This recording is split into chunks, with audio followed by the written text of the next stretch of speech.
Hello and welcome to another demonstration video of MySocket.io. It's been a 2 weeks since our last demo, and today I'm very excited to talk about Zero Trust again, building on our previous blog where we introduced identity-aware sockets for HTTP. Let's pull up that blog real quick, and today we're going to talk about an extension on that. So yeah, here we talked about introducing identity-aware sockets and enabling zero trust. And the use case there was really an alternative to VPNs and allow remote access to web services that might be running in your corporate data centers or in Amazon that you'd like to expose to trusted people, people that need to authenticate first, but not necessarily to everyone on the internet. And so you can read more about that in our blog from January 14th, a month ago. And today we're going to talk about the exact same set of features, but for TCP sockets. So this is an interesting, addition to that. And particularly I want to talk about SSH and Zero Trust. So Zero Trust is all around determining the identity of the user, authenticate that user, make sure that he or she is allowed through, and only if so, we will stitch together sort of the servers that you want to expose to the user that we have just allowed in. And so the user experience as an administrator of a server trying to make something available using MySocket is very similar. So this is a command that you would use to create a identity-aware TCP socket.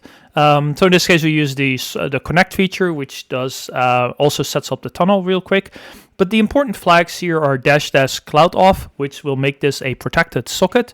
And then you'll have to specify which email addresses you want to allow. So in this case, I'm saying everyone that authenticates and has an email address of mycorp.com or one of these two contractors, right? So you can see the advantage here already. There's no need to set up a VPN and onboard the contractor. We just say, hey, everyone at mycorp.com and contractor@gmail.com or john@example.com has access to the service that runs on this machine, myprivate.shserver.com.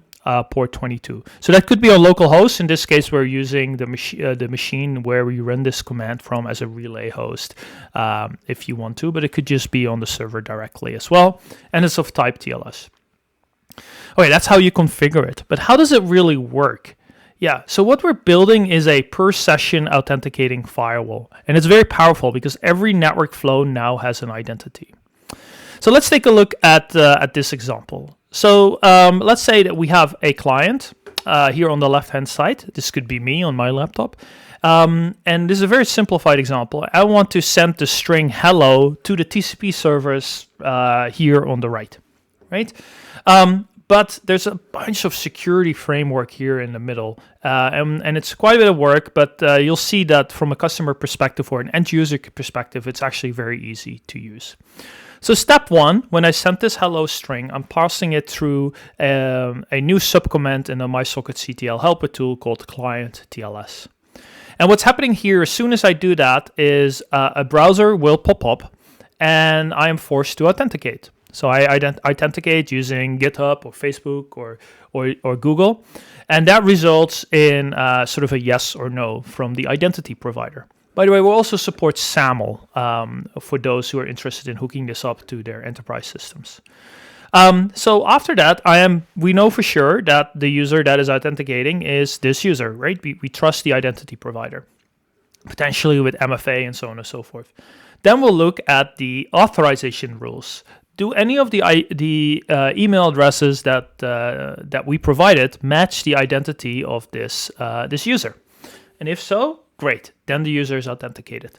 Step two is for this user to generate a short-lived cert or certificate, a public-private key pair, and send a certificate signing request to the MySocket certificate authority.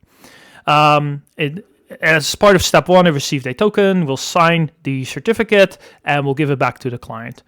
Then step three is the same client will set up a TLS tunnel, an encrypted tunnel, to the secure edge points here, the anycasted MySocket servers.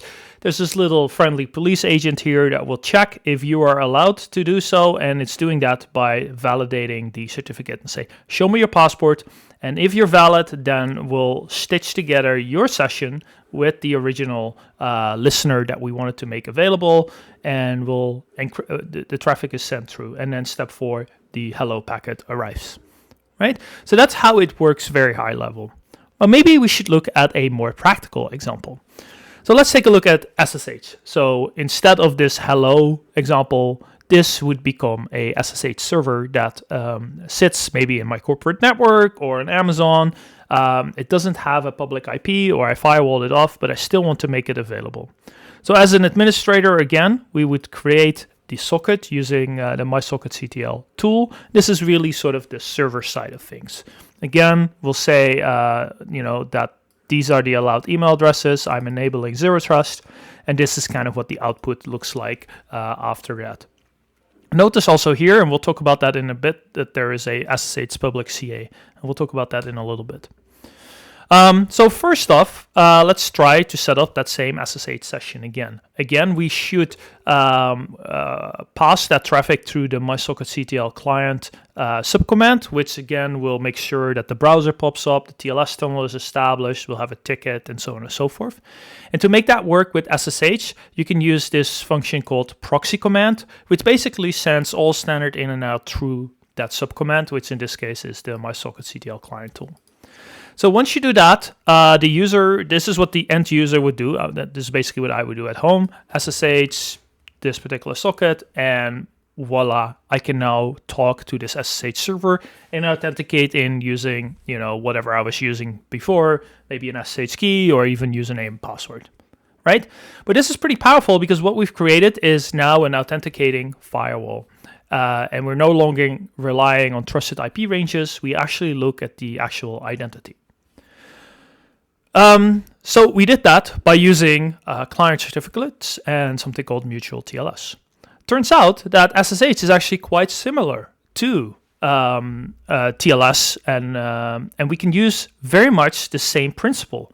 We can create a certificate authority for your socket to sign SSH keys, right? And so just as before, when the user was in step 2, requesting a TLS certificate to get through this firewall, it will now also ask for a SSH certificate. So it will generate the public-private key pair, and step 3, or as part of step 2, it will ask for a signing request of that key pair. And then once it gets through, it will present that signed SSH key to the server. So to make that work on the server side, again, this is all optional. You can still use the old method for the authenticating firewall. Just to repeat, this is just to make sure that you also want to leverage the MySocket certificate authority to provide SSH access. To do that, you need to add these 3 commands. So basically, you enable your SSH server for a trusted CA, which is the CA that we showed earlier. You can do that with MySocket's CTL socket show, and it will show you the key. You'll put that in this file that you referenced here, etc sshd config. We'll also mention that we need principal file, and in this case, we say the principal file will live in the home directory of the user. So what is a principal file? It's kind of what this is, this command. So every SSH signed certificate will have one or more principals in it. And so these principals are added by the, in this case, MySocket certificate authority for your socket. And by default, we'll put 2 principals in there. The first one is the email address of the user that authenticated. And the second one is a string called MySocket SSH signed, in this case. So basically what we're saying here is everyone that has the principal MySocket SSH signed maps to the user Ubuntu. That's kind of how SSH works. So you can see the setup is pretty quickly. You reload the SSH config and you're good to go. And then we need to make some more changes to the SSH config on the client side as a user. Again, this is a one-time setup. You basically need to add this to your SSH config. And now it will also tell it to request a SSH key signing for that particular host. And once that's done, we'll set up the TLS tunnel as well.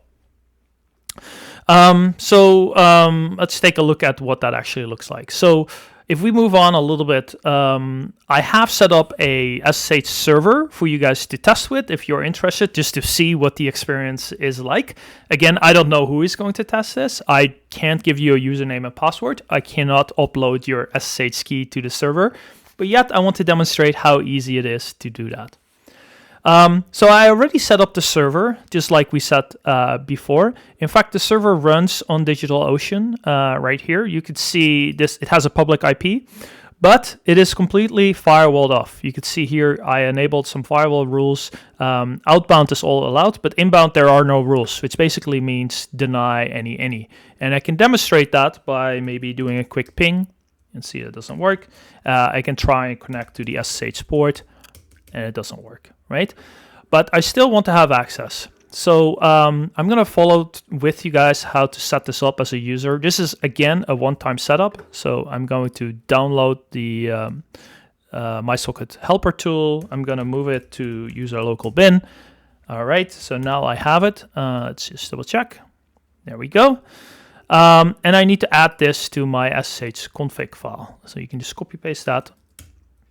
There you go. And now I should have that in my SSH config file. I already added it a few times, but this is kind of what that looks like. And with that, I should now be able to SSH to this server or any other server behind MySocket. So copy paste that. Again, you can try this too. So I'm going to do that. So what you see here is a browser is popping up magically. So I'm going to log in with Google. So make sure if you do this to also log in with Google, because this socket has been provisioned to only allow Gmail addresses. I'm going to assume everybody or a lot of people have Gmail addresses. Okay, so I am now logged in. So if I go back here, you can now see that this flow was successful.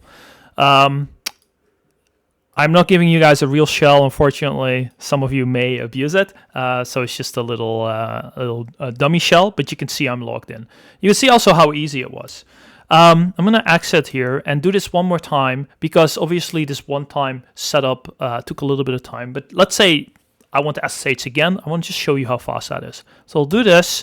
Thing comes up. My identity provider has already cached this, right? So this is really fast. And in the background, I'm already logged in. So you see how we've now built this additional security, maybe even better, but not at the penalty of user-friendliness. All right, so let's go back here. Let's wrap up. What we showed in this demo and in this blog post is how we introduced TCP-aware or TCP identity-aware sockets, leveraging and building on top of what we had earlier, and we do that by leveraging TLS tunnels. We also demoed how we can use the certificate authority that we also added in there to make SSH Zero Trust really smooth. Again, you can just use it as an authenticating firewall, but you can also take care of the authentication, which is really powerful, right? Like if you have folks, new people joining your company or people offboarding, that typically means moving keys or rolling passwords and so on and so forth. In this case, no keys are needed, no passwords are needed. All you need to do is remove that user from your identity provider, which may be your Active Directory or maybe Google G Suite or something like that. So on top of that, what we built here is a cloud-delivered authenticating firewall where every flow has an identity to it, right? Which is very powerful. We know exactly who is that, and we know that user was authenticated and authorized. And what we're doing now is basically, if you think about this as a firewall, we're replacing the trusted IP addresses that we whitelisted with trusted identities, which is obviously a lot more precise and exactly what we wanted. So I hope you found this interesting. Give this a try. If you have any questions, just reach out to me. Always happy to chat. Thank you very much.